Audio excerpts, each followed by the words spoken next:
আর মাঝে মাঝে পানি।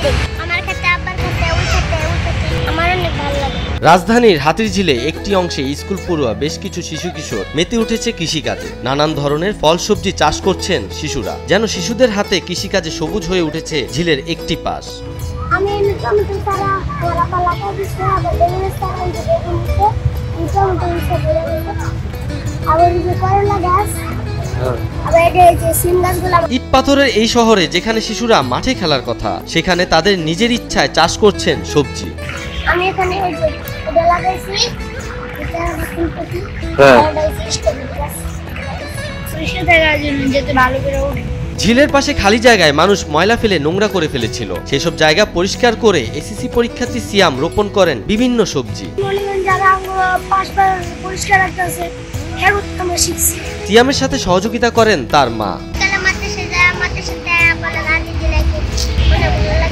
ছোট ছোট হাতে নিজে তৈরি করা খেতে বাচ্চারা পরিষ্কার করছেন আনন্দের সাথে, যেন সবুজ শ্যামল হাতিরঝিল তৈরি করাই তাদের মূল লক্ষ্য। সকাল ভোরবেলায়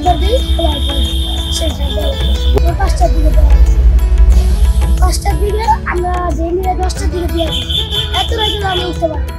সবজি চাষের শুরুটা এত সহজ ছিল না। দুই বন্ধু মিলে সারা দিন রাত পরিশ্রম করে ময়লা আবর্জনা স্তূপ করা জায়গাটি পরিষ্কার করেন প্রথমে। এরপর বিভিন্ন ধরনের বীজ ফেলে শুরু করেন সবজি চাষ।